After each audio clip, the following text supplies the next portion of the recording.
Olá a todos, bem-vindos a mais uma sessão do Building the Future 2022. Esta sessão tem como tema as soluções low-code complementares ao ensino. O meu nome é Miguel Oliveira, sou Cloud Solution Architect na área de parceiros da Microsoft. Sou um grande entusiasta da área de low-code, nomeadamente aqui a solução da Microsoft que é a Power Platform. E com hoje temos também aqui mais um entusiasta da Power Platform, o professor Jorge Sotomayor Braga. O professor Jorge é professor na Escola Profissional do Alto Domínio Interior, formado base em Engenharia Eletrotécnica e Computadores. Curiosamente também é a minha área de formação, professor. Conta também com mais de 20 anos de experiência, é também um grande entusiasta nas nossas tecnologias Microsoft, conta com várias certificações e é também um Microsoft Innovative Educator Expert e também Fellow. Olá, professor, viva, bem-vindo. Olá, boa tarde a todos. Obrigado pela apresentação, obrigado pelo convite. Vamos falar um bocadinho sobre Power Platform e falar um bocadinho sobre Microsoft, sobre este tipo de tecnologias que implicam pouco código, que é um bocadinho um contrassenso, tanto aqui dois engenheiros eletrotécnicos e de computadores, é um bocadinho um contrassenso, mas acho que faz todo sentido hoje em dia. Exatamente. Antes de avançar, gostava já agora de perceber qual é que foi a motivação do professor para começar a explorar esta temática do low-code. Este low-code é um low-code que acaba por ser pouco code, digamos assim, ou seja, nós queremos fazer coisas um bocadinho mais evoluídas em Power Platform, naturalmente vamos precisar de um bocadinho mais de código e vamos precisar de fazer crescer um bocadinho mais as coisas. Mas é um ponto de começo para os alunos para desenvolverem aplicações muito rapidamente e aplicações que são multiplataforma, isso é um ponto bastante importante. É uma forma de nós termos aplicações que satisfazem necessidades reais de uma forma muito rápida. Eu normalmente não ensino ou não estou muito associado a cursos explícitos de informática, estou mais associado a cursos de mecatrónica, cursos ligados à automação industrial, e acaba por ser um bocadinho mais interessante para estes alunos escapar um bocadinho a todas aquelas complicações de configuração de permissões e configuração de dados e base de dados, e acaba por ser bastante mais interessante trabalhar com uma solução deste tipo, que é uma solução low-code. Podem rapidamente começar a ver coisas a acontecer sem terem que perder muito tempo na parte chata do código, não é? Temos uma plataforma que, com 4 vetores fundamentais, eu consigo 5, se quisermos os dados também, conseguimos ter uma solução implementada em segundos. Se calhar vamos ver isso mais à frente, tentar fazer isso também aqui ao vivo. Implementar essa solução ser útil para os alunos e especialmente, e esse é um ponto importante para mim e para os meus alunos, é importante para a empresa onde estão inseridos. Esse é um ponto bastante importante. E professor, pegando se calhar nestes 4 vetores, qual é que sente que é aquele que lhe consegue trazer, qual é aquele que utiliza mais no dia-a-dia ou aqui mais no contexto educativo? O que eu utilizo mais no dia-a-dia, sem dúvida alguma, é Power BI, ok? Porque é uma ferramenta de análise de dados e, portanto, acaba por ser uma ferramenta bastante interessante. Nós, por exemplo, utilizamos o Power BI para fazer tudo que tem a ver com, se calhar mostro aqui um exemplo, tudo que tem a ver com, por exemplo, a análise das empresas e dos locais de estágio onde os alunos vão estar com informação geográfica. Conseguimos cruzar informação geográfica e informação sobre a própria empresa, o que facilita muito para a determinação dos transportes. Como vocês percebem, nós somos aqui do Alto Minho, é para a MIA, é aqui no Alto Minho, e os transportes são um ponto fundamental para tentar garantir que estes estágios, o momento em que o aluno vai para a empresa, é de fácil implementação. O Power BI é muito útil para fazer esse cruzamento de dados e termos uma noção clara da possibilidade que existe para estes transportes. Infelizmente, nem tudo está automatizado em termos de dados. Obviamente, o Power Apps para nós é muito importante porque nós temos alunos a desenvolver aplicações em Power Apps para coisas relativamente, que eu também mostro aqui, coisas relativamente...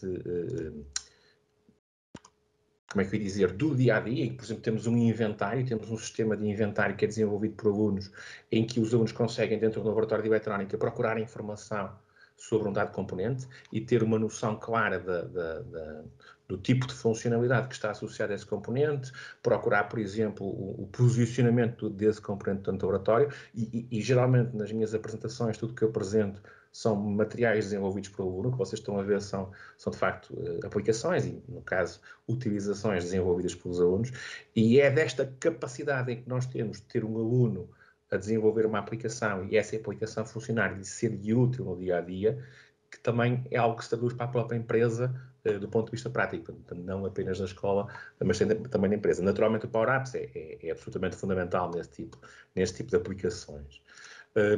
Depois, claro, temos aqui mais umas quantas coisas. Temos, por exemplo, aí o Power Virtual Agents, em que tem mais a ver com agentes virtuais inteligentes e com a parte de inteligência artificial. Nós fizemos, quando foi do Covid, fizemos uma aplicação que respondia a perguntas sobre Covid.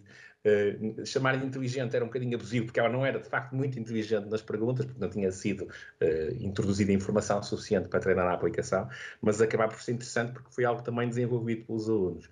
Depois, eventualmente, acabamos por ir todos para confinamento e acabou por não ser útil a 200%. Mas tinha, inclusive, uma integração com o próprio plano de contingência da instituição, o que tinha um aspecto um bocado interessante e, portanto, conseguia ter ali algum relacionamento com o utilizador final. Mas é de facto uma tecnologia, e todos concordamos, que está a crescer imenso e que, obviamente, vai ter um peso enorme também no setor da educação. Porquê? Porque a inteligência artificial é, sem dúvida, o futuro. Sem dúvida, sem dúvida. E já agora, olhando para esta tecnologia, falamos muito do low-code, sendo uma forma muito fácil de programar, mas quais é que são assim, os maiores desafios que encontra durante todos estes processos? Ou quais é que são as motivações que levam a resolver estes desafios? Ora bem, eu acho que em termos de plataforma, o grande desafio tem a ver com quão low é o low-code. Ou seja, nós, de facto, com low-code conseguimos desenvolver algumas aplicações. Naturalmente, quando as coisas começam a ficar um bocadinho mais complicadas, inevitavelmente temos que ir ao código e temos que começar a aplicar um conjunto de outras coisas. Felizmente, todas estas plataformas estão incrivelmente bem documentadas, existem imensos vídeos de aprendizagem, existe muita autoaprendizagem por parte dos alunos. Isso é fundamental. Nós temos a capacidade de disponibilizar dados aos alunos que eles possam utilizar. Há o contraponto que tem a ver essencialmente com esta tendência que há relativamente recente da mutação da Microsoft para o Dataverse. Aqui não é o Metaverse do Facebook, é o Dataverse na aplicação mais clássica de uma base de dados relacional ou não, mas uma entidade centralizadora dos dados de uma instituição. Para nós, enquanto escola, isso é importante, porque temos um maior controle sobre os dados. Isso pode causar algum problema do ponto de vista de desenvolvimento, não é tão transparente, se quiserem, como é, por exemplo, uma lista de SharePoint ou como é um ficheiro de Excel, não é uma coisa tão próxima, mas num processo de desenvolvimento acaba por ser bastante mais interessante para a integração final dos nossos alunos. E nós temos, de facto, também alunos que no processo de estágio utilizam este tipo de aplicações, essencialmente também sites de SharePoint, para desenvolver o seu trabalho dentro da empresa. E isso acaba por ser bastante curioso, porque não é apenas uma solução educacional que estamos a falar aqui, estamos também a falar da solução que existe dentro da empresa onde eles vão trabalhar, dentro da empresa onde vão estagiar. E, portanto, isto para nós também é muito importante. Excelente. Professor, sei que preparou uma pequena apresentação de uma demo para vermos aqui em live. É isso que vamos tentar fazer agora, que é sempre tentar, sempre que fazemos um cenário, sempre que fazemos uma apresentação, tentamos fazer a apresentação, que é sempre algo interessante de fazer em tempo real à frente das pessoas. Eu ia se calhar constituir aquilo que é, com a ajuda de Miguel também, constituir aquilo que é mais importante, que é o cenário. Nós temos um cenário de avaliação formal da nossa cantina dentro da escola. Portanto, o objetivo aqui, meu e de Miguel, foi, sem dúvida, fazer uma aplicação que depois também pudesse ser usada posteriormente a este vídeo e pudesse ser replicada em vários sítios. E um dos pontos mais importantes, sem dúvida, de uma escola é quão boa é a cantina, porque, obviamente, a refeição e aquilo que nós comemos é fundamental para o desenvolvimento do nosso trabalho. Nós, não é para mim, fazemos uma avaliação rigorosa anualmente dessa valência, até porque também temos cursos em cozinha, e, portanto, os nossos chefes de cozinha são fantásticos e, portanto, de facto, a qualidade da comida também é bastante interessante. Mas, seja como for, a solução tradicional de avaliação deste tipo de coisas é algo que me vem aí na figura, um pórtico de saída, ok, em que eu carregava num botão. Obviamente isso hoje em dia já não é válido. Nós chegamos a ter implementar uma solução parecida com hardware, digamos assim. Isto não é válido e, portanto, temos que arranjar uma solução em software, se calhar fazendo-nos, obviamente, valer daquilo que é o telemóvel dos alunos. Depois, é natural nós termos a necessidade de tentar avaliar um bocadinho aquele conjunto de informação que nos foi gerada, digamos assim. E, portanto, vamos tentar cruzar essa informação. Por outro lado ainda, vamos preocupar-nos, esse é um ponto muito importante para as escolas, com a proteção dos dados, a proteção dos dados dos meus alunos.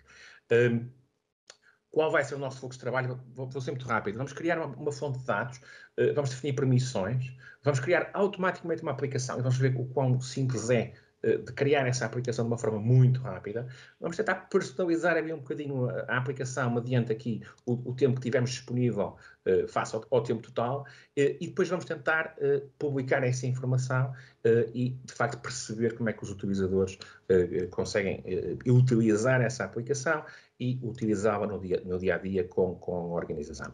Eu estou aqui dentro de um site SharePoint, eu vou só aumentar isto aqui um bocadinho para vocês, se calhar, verem um bocadinho melhor. Opa, não é este. É aqui.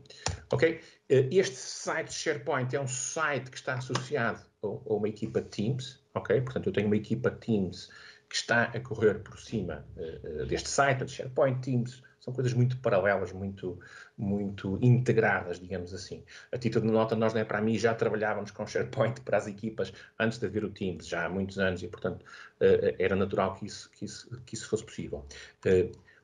Quais são os dados que vão estar associados à nossa aplicação? Nós vamos ter uma avaliação, que vai ser o número inteiro de 1 a 4, que são aqueles pórticozinhos de avaliação. Vamos ter, o guardar de um utilizador. Eu tenho que saber quem foi o utilizador que fez a avaliação. Isto tem a ver com questões de privacidade da utilização da própria aplicação.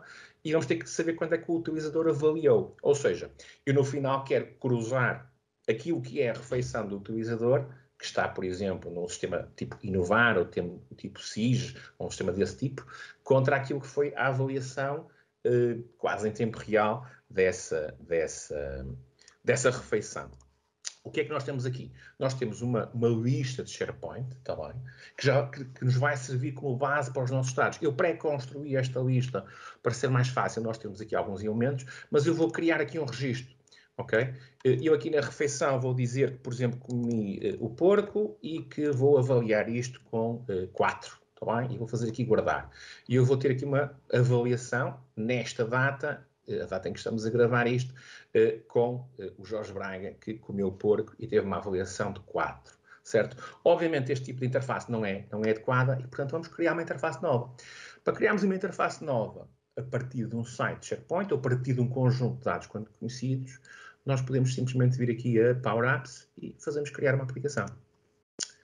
Ele vai-me pedir aqui qual é o nome da aplicação. Eu vou-lhe chamar Avaliação da Cantina.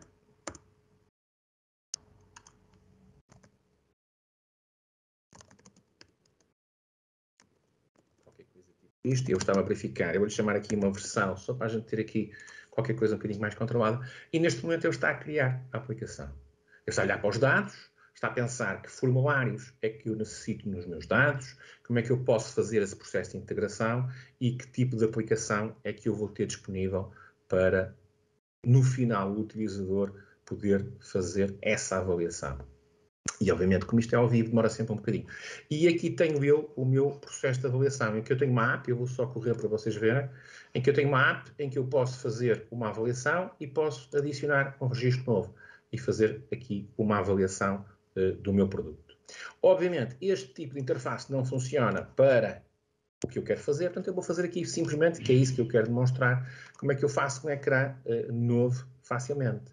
Eu vou-lhe inserir um pequeno botão, ok?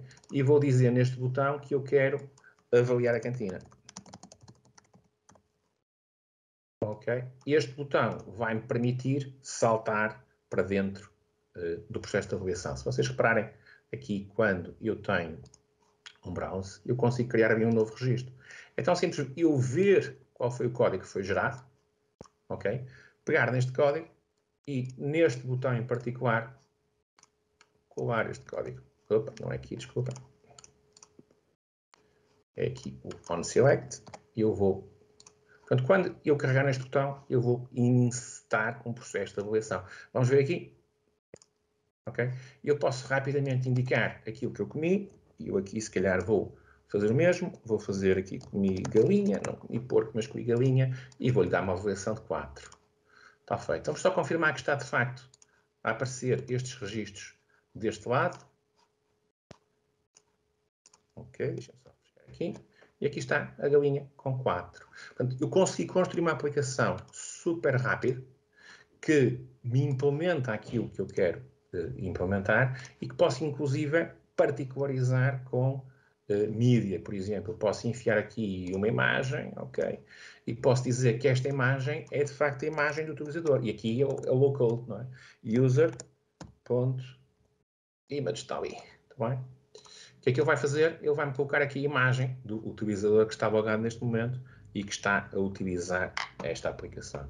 Esta é a base do desenvolvimento deste tipo de aplicações em Power Apps, okay? Que integram diretamente, no caso, com dados que vêm do SharePoint. Obviamente, esta aplicação podia integrar com um conjunto de dados variados, podíamos ter fontes adicionais de dados, e, portanto, era mais fácil, digamos assim, fazermos todo este processo de implementação conforme a quantidade de dados que tivéssemos disponíveis. Excelente, professor. Isto tudo realmente dá para ver o poder e a facilidade de começar a criar uma aplicação. Na prática foi à distância de apenas alguns cliques. Conseguiu logo criar uma aplicação que pode resolver alguns problemas. Neste caso era um problema de uma cantina, mas podemos falar aqui de problemas até de contexto organizacionais muito complexos, menos complexos, casos de indústria. Isto serve para todas as verticais, não é verdade? Exatamente, e até mesmo dentro da própria instituição do ponto de vista pedagógico. Não fiz esse exemplo porque, de facto, há muitas soluções para isso já também. Obrigado. E pronto, tem aqui alguns recursos, não é? Exatamente, estes são os recursos adicionais da própria Power Platform, que tem um conjunto de recursos, um site cheio de recursos. É este o site que eu geralmente recomendo aos meus alunos para começarem a partir daqui. Obviamente, muita coisa em inglês e essencialmente, nós temos um conjunto de soluções low-code que são, no fundo, complementares ao ensino. Já agora, se o professor tivesse que dar uma dica a alguém que quisesse começar a aprender, qual é que seria o primeiro passo? O primeiro passo é fazer uma aplicação e ver o código que foi construído. Eu construir uma aplicação automática a partir de dados, okay? A partir destes dados, eu criar aqui uma aplicação exatamente como a gente fez aqui e ver o que é que sai. Essa é a parte mais interessante, é ver que dentro desta aplicação eu já tenho um conjunto de coisas configuradas e programadas e já tenho uma data de código, o pouco código já está aqui implementado. Estudar este código para tentar perceber até que ponto é que esse código pode ser interessante para a minha aplicação em particular é fundamental. Aprende-se muito a ver os outros fazer, não é? Sem dúvida. E hoje em dia também já temos imensa informação, como referiu nos links, temos também imensos vídeos no YouTube de MVPs e de pessoas a criarem as suas próprias aplicações, portanto fica também a sugestão de explorarem e irem à procura também, pegando aqui por base nestes recursos. Professor Jorge, queria agradecer imenso a sua presença, foi um enorme gosto tê-lo aqui hoje connosco. E agradeço também a todos os que participaram nesta sessão. Espero que também tenham gostado e um ótimo sucesso e esperemos que tenhamos deixado aqui algum entusiasmo a começar a criar soluções low-code que complementares ao ensino. Muito obrigado a todos. Obrigado.